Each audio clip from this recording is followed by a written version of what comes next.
Why were you alone in the car? I was told to wait quietly. So, Grandma got out of the car, huh? How long were you in there? I dunno. About one cartoon's worth. It seems my mother-in-law, on a sweltering day, left my daughter in the car and went into a motel with her lover. It took me about 15 minutes to rescue my daughter, so she must have been trapped in the car for about 45 minutes, right? I can't forgive my mother-in-law for putting my daughter in such danger. Why are you here? My daughter and I confronted my mother-in-law and her lover in front of the motel. Ah. My car. Why would you do this? Upon seeing the state of her car, my mother-in-law rushed towards it, frantic. Now, the real punishment begins. I am a 29-year-old office worker. My husband, Jake, is 2 years younger, and we had a shotgun wedding 3 years ago. Since it was a shotgun wedding, I was worried about the impression I'd make on both our parents and my in-laws. However, my worries were unfounded as both sets of parents were happy about our marriage and the grandchild. It seems that having a child before marriage isn't frowned upon as much anymore. After my maternity leave ended and I returned to work, my mother-in-law, Mandy, started taking care of my daughter, Lily. I was anxious about how child rearing would go, but thanks to Mandy, it was resolved. Mandy's house is within walking distance, and she is a stay-at-home mom, so her schedule is flexible. She would come over around the time my husband and I went to work, and would leave when we came home. Mandy, thank you for watching Lily. It's okay. I enjoy being with her, and I do it because I like it. Thank you so much. It really helps. I always tell you, don't worry about it. Oh, but I can't come tomorrow. Sorry. It's okay. I've known about it, and one day we'll manage. I truly am saved by Mandy and sometimes feel guilty for relying on her too much. Now Lily goes to preschool, and when we are late from work, Mandy picks her up and waits with her at our place. Mandy drives Lily to preschool and sometimes takes her places on the way back. So, Lily spends a lot of time with Mandy and is quite attached to her. Do you like Grandma? Yeah, I like her. Though I rely on her, sometimes I feel a bit sad thinking Lily might like Mandy more than me. In preschool, it's common for a parent to pick up the kids, and some children aren't happy when their grandparent comes instead. But Mandy, only 51 and still beautiful, doesn't look like she could be a grandmother. The first time I went with Mandy to pick up Lily, the teacher mistook her for my sister. I'd like to boast about my beautiful mother-in-law, but as a woman, I felt a bit envious. I hear many people have mother-in-law issues, but Mandy and I have no problems at all. I consider myself blessed with family relations. However, this was a misconception, and I was unaware that a problem was starting to arise. Thankfully, today Mandy went to pick up Lily from preschool again. Or at least, that's what was supposed to happen, but when I finished work and got home, nobody was there. Jake probably hasn't returned from work yet. If Mandy and Lily aren't here, they must have gone somewhere together. Usually, I wouldn't worry too much if Lily wasn't at home, as I'd expect Mandy, her grandmother, to be with her. But today I'm later than usual, and it's already 7 p.m. What should I do? Should I call Mandy to check in? But I always feel like I'm rushing her back when she's been so good to look after Lily all the time. Would that be rude? As I was agonizing over whether or not I should call Mandy, Jake came home. I decided to consult with Jake about calling Mandy. It's already 7 o'clock, don't you think we should call? I asked. Yeah, but Mom should be with her. Indeed, it's a tough call. How about we wait another hour, he suggested. Both of us felt hesitant to call Mandy right away, so we decided to wait a little longer. Then, 30 minutes later, Mandy and Lily came home. We're home. Look! I got another toy, Lily exclaimed. Oh, welcome back! We were worried about you, I said, relieved to see Lily's smile. Mom, if you're going to be late, at least give us a heads up, Jake said. I'm sorry, we got stuck in traffic. I thought we'd be home shortly, so I didn't call, but it got so late. I'll be more careful next time, Mandy apologized. Mandy promised to be more cautious in the future. This should prevent the kind of worry we experienced today. Yet, after that, it gradually became more common for Mandy to return late when she took Lily out. I'm home, Today, we had crepes, Lily said. Welcome back. Did you thank Grandma properly? I asked. Lily seems to enjoy her outings with Mandy, but recently it's becoming a source of anxiety for me. Mom, I've told you to let us know when you'll be late. Jake said. What's the big deal if we're a little late? I want to spend time with Lily too, Mandy retorted. Mandy, I truly appreciate you looking after Lily. But could you please answer the phone when we call? I tried calling several times today. I mentioned. Well, sometimes I don't notice the phone, or I might be driving and can't answer, Mandy explained. That's true. I'm sorry, I said, wondering if I had spoken out of turn. Mandy seemed a bit upset. Not wanting to spoil our relationship, I reflexively apologized. It seems Mandy doesn't intend to worsen our relationship either, and she said she'd pay more attention before leaving. Curious about where Mandy often takes Lily until late, I asked Lily about it. Lily, where do you usually go with Grandma? I inquired. The mountains? The castle? I'm not getting much from the conversation. Information from a 3-year-old can be vague. Maybe they're going for drives in the mountains or visiting amusement or heritage sites. Do you enjoy your outings with Grandma? I like it because she buys me lots of things, Lily said. Is Lily's affection tied not to Mandy's company but to the things she gets? The more I ask, the more mysteries arise. Don't you have fun going to the mountains or playing in the castles? I prefer watching cartoons. Even though Grandma drives you around, let's try to cut down on the cartoons, okay? She's not driving. I watch while waiting for Grandma. Wait, Grandma leaves you in the car? For how long? I don't know. About 4 times through the cartoon's theme song. Lily seems to be saying it's about 4 episodes of a cartoon, which would mean about 2 hours. Lily has her own tablet for watching cartoons and learning. Something unthinkable when we were kids, but these days even 1.5-year-olds can use toy-type tablets, and Lily has been using one since she was 2. Piecing together the snippets I've heard from Lily, a dreadful thought has come to me. It appears that Mandy is leaving Lily in the car while she goes somewhere, and Lily is passing the time by watching cartoons on her tablet. While I can't believe Mandy would do something so irresponsible, I feel we need to talk to Jake about it. According to Lily, Mandy leaves her in the car and goes somewhere, I told Jake. I can't believe it. Would Mom do something like that? But if it's true that she's leaving Lily in the car, that's concerning. Right now, it's just a bit humid because of the rainy season, but it could be dangerous as it gets hotter in the summer. You're right to worry.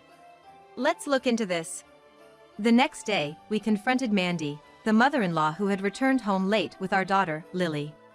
Mom, did you take Lily out somewhere again today? I've called multiple times. Why don't you ever answer? Have I not said to contact us if you're gonna be late? That topic again? I told you there are times I can't answer the phone, right? Also, I asked Lily and she said that you always leave her in the car. Is that true? What? Lily has, no, that's not true. Mandy was clearly flustered. We exchanged glances, silently confirming each other's conclusions. We can't leave Lily with you anymore. Wait a minute. Why are you suddenly deciding this? We really appreciate you taking care of Lily up to now. But we just can't leave her with you if she's being left in the car. Please! Let me be with Lily. I won't leave her in the car again. I'll make sure to come home early. Mandy clung to Jake, crying. Watching her, I felt a twinge of guilt, knowing the care she had given Lily up till now, and thought maybe it was too extreme to suddenly not entrust Lily to her. Looking at Jake, I could see he seemed to share my sentiment. All right. You won't leave Lily in the car. You'll come home early. Promise me that. And if you break that promise, there won't be a next time. I understand. I'll absolutely keep my promise. After that, Mandy kept her word and started coming home early. Lily also confirmed that she wasn't being left in the car anymore.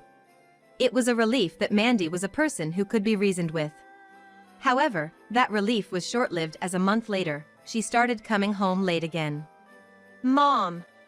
We said there wouldn't be a next time. And yet, you're coming home late again. I'm sorry. I'll be more careful from now on. I couldn't believe Mandy's words and looked at her coldly. Looking at Jake, I could tell he felt the same. We can't leave Lily with you anymore. How can you say that? What will happen to Lily if I don't go pick her up? There are other options like after-school programs or babysitters. That's terrible. It's pitiful for Lily. Let me go pick her up. Mandy's tantrum, like that of a child, left us bewildered. Still, we had already given her a chance, and Jake firmly stated. We said there would be no next time, right? The discussion is over. Some may think us cold-hearted. But if they knew Mandy had left Lily in the car, they might think we were too slow to act. I'm on the side that thinks we were too slow. Perhaps even today, Lily was left in the car. I regretted that I had been too considerate because it was Mandy who had cared for Lily until now, and had not said what needed to be said. After that, Mandy tried to visit Lily at our home several times, but each time Jake turned her away. It felt a bit cruel, but it seemed necessary to be tough about it. Since we no longer entrusted Lily to Mandy, we asked the kindergarten for extended care, and whoever of us, Jake or I, got home early would go pick her up. The earliest we could get her was around 6 p.m. That's about 2 hours later than before, and I worried about the mental strain on Lily. Mama. Sorry I'm late. It's not late at all. I'm playing with friends, so it's okay even if it's later. That's not how it works, sweetie. Lily seemed surprisingly okay. Maybe I was worrying unnecessarily. After about 2 weeks, we got used to the new routine of picking up Lily. I was hoping that our life would stabilize like this, but then a small problem arose. I'm going on a business trip from next Friday, so I'm counting on you to take care of Lily on the weekend. What? I've got to work this coming Saturday. Really? What should we do about Lily? If we act now, we should still be able to sign up for the one-day Saturday daycare. It only lasts until noon, so I'll just have to wrap up my work by then. Looks like we can manage this time. But it does worry me that we might not always be able to handle situations like this in the future. On Saturday, I hurried through my work and went to pick up Lily from kindergarten. But then a big problem occurred. Huh? Lily's mom? Your grandmother came to pick her up. What? That can't be right. I heard she was coming because both of you parents had to work. I didn't ask Mandy to pick her up, and how did she even know that I had left my daughter at daycare on a Saturday? As I was pondering this, I received a text on my smartphone. The message indicated that my daughter's life was in danger. Trying to keep my cool amidst the panic, I rushed to Lily's location. When I arrived, I was shocked. It was a motel, complete with a mountain nearby and a castle-like exterior. Was this what Lily meant when she said she was going to the mountain and castle with Mandy? I searched for Mandy's car in the parking lot, fighting off the panic. There it is! I ran over to Mandy's car. Lily was inside, so I first knocked on the window to check on her. She was conscious but drenched in sweat and clearly exhausted. It's late July, and I remember the weather report this morning warned of a continued heat wave. It must be over 95 degrees, and the car interior would be even hotter. How long had Lily been trapped inside? I couldn't forgive anyone for doing this to her. 2 hours after I arrived at the motel, Mandy emerged with a man I didn't recognize. She had a flirtatious look on her face as she hung on the man's arm, but when she saw me and Lily standing outside, her expression reverted to the usual grandmotherly face we knew. You too! What are you doing here? Seemingly in disbelief, Mandy glanced at the parking lot to check on her car. Seeing her car with shattered windows, she became hysterical. Oh no! My car! Why would you do this? There was no need to break the window. Mandy seemed oblivious to the gravity of her actions. To avoid further scenes, I made sure Mandy understood Lily was safe, then asked the motel staff to take Lily to their staff room. After ensuring Lily was safely inside, I let Mandy have it with all the anger I could muster. I had to break the window to rescue Lily as quickly as possible. When I found Lily in the car, barely responsive, I knew there wasn't a moment to lose. I threw a softball-sized rock at the driver's side window, the farthest from where my daughter was seated, and shattered it. Even though it was necessary, breaking the car window is something you don't expect to do every day, and my heart was pounding. Of course, the motel staff came running to see what the matter was. Initially, they were wary of me as a potential intruder, but after seeing my daughter's condition, they listened to my explanation. Once they understood the situation, they took us to a cool staff room and provided Lily with a cold compress and juice. Lily, are you okay? Yeah, I'm fine. Can I have more juice? She perked up quickly after cooling down. I nearly burst into tears of relief. I'm so grateful to the kind motel staff. Now that Lily had recovered, I asked her what happened. Why were you alone in the car? Lily looked down silently when I asked why she was alone in the car. It seemed like Mandy might have told her to keep quiet. Lily often got treats and toys, probably as hush money.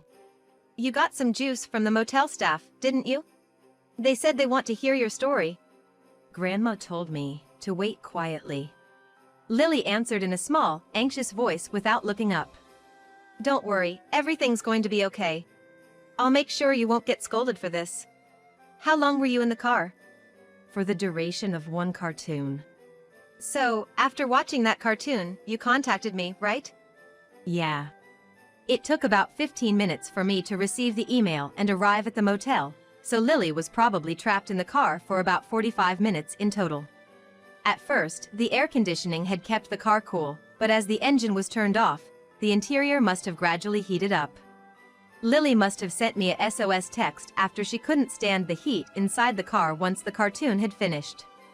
It was an extremely hot day, and the car could have turned into an oven in minutes, but fortunately, the car was parked in the shade at the motel, which seems to have kept the air somewhat cooler. Still, the thought of what might have happened if I had been just a bit later sends chills down my spine. The motel staff listened to Lily's story with curiosity. I answered their implied question. This is why my daughter reached out to me for help. I showed them the screen of the tablet I had given Lily. This yellow icon is an app that lets you easily send a text to a preset location in an emergency.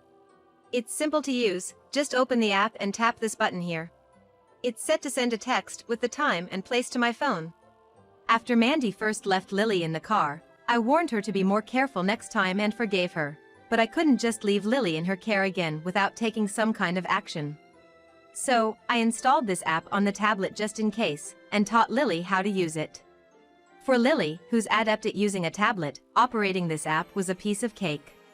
That's how I managed to end up here at this love motel, to rescue Lily, and stand before Mandy right now. So, you wanted to take care of Lily just as an excuse to have the freedom to sneak around for your affair, huh? Saying you're going out to dine with friends every time you have an affair would eventually raise suspicions. But how did you know to pick up Lily from preschool today when it's Saturday? I thought I might be turned away, but I went to pick her up to take my granddaughter out.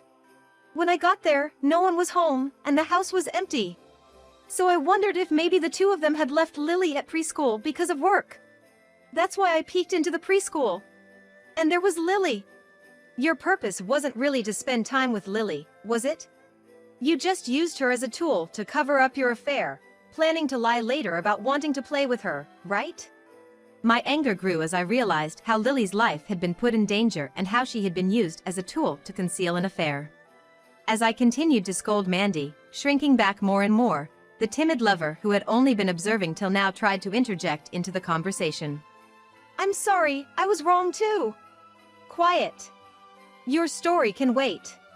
Though they mustered the courage to speak up, they shrunk back even more than Mandy at my sharp rebuke.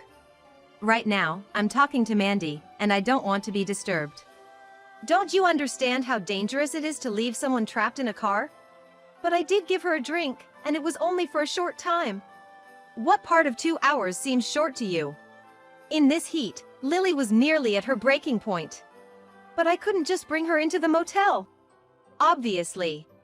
But what kind of person takes a child to the scene of an affair? The responses I got back from Mandy started to seem so absurd that it felt pointless to continue arguing. This is beyond what I can handle. All right, enough with the excuses. Officers, I apologize for keeping you waiting. The police? After rescuing Lily, I had already called the cops. I asked if I could speak with Mandy before they came in, so the officers were waiting out of sight. Mandy's face turned pale when the cop showed up. And, by the way, her lover's face turned pale too. Isn't calling the police a bit much? Did I really do something so terrible? You'll realize just how bad what you did was when you're at the police station. Mandy and her lover were put in the patrol car and taken to the station. After seeing them off, I headed to the motel staff room where Lily was. I'm so sorry for the inconvenience. I couldn't apologize enough to the motel staff. But they were all so kind, joking and telling me to come back with just my husband next time. I'm not usually one for racy jokes, but this time I felt no disgust, just relief that I wasn't scolded. Shall we go home, Lily? What about Grandma? She went home earlier with that man. So, let's go home with Mom. Before leaving the staff room, I apologized. Mandy was facing multiple charges, including false imprisonment, kidnapping, and abuse. It seems she took leaving Lily in the car too lightly, and my own awareness was also too lax. The final sentence was a year in jail. Mandy was charged with crimes beyond what I had imagined, and I was shocked.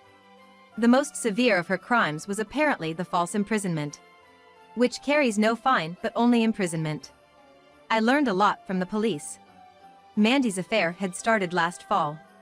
However, she had met her lover about 3 years ago and had been pursuing him ever since. What was she thinking at her age? Lily had managed to get through the winter in the car with blankets and warm drinks. But trapping a child in a car is dangerous no matter if it's winter or summer. I'm just glad she's okay. The lover was a 42-year-old man she met on a dating app. It seems they were buying my daughter things and keeping her quiet. The lover turned out to be married, and now Mandy was being sued for damages by his wife. My father-in-law had enough of Mandy's infidelity at the age of 51 and divorced her. Of course, we cut ties as well. So when Mandy gets out in a year, she'll be completely alone. She won't have anyone to rely on, will have to find a job and a place to live, and will lead a lonely life. Even after she gets out of jail, her hellish days won't be over. Thankfully, Lily seems fine and healthy, even after being left in the car on a scorching day. But there's one problem. Aren't we going to the castle anymore? While Mandy and I were having our showdown outside the motel, it seems Lily was treated to a parfait by the staff. She wants to go back to the castle because she wants that parfait again. What kind of parfait was it? It was this big, with a cherry on top. Well then, let's go get an even bigger parfait. The one that's covered with strawberries on top. That's how I always manage to distract her. I'm praying she'll forget all about the castle by the time she's older. Also, this incident has made me reflect on the need to treasure Lily more. So, I quit my job and switched to part-time work. Now I have more time with Lily, and we're enjoying peaceful, fun days.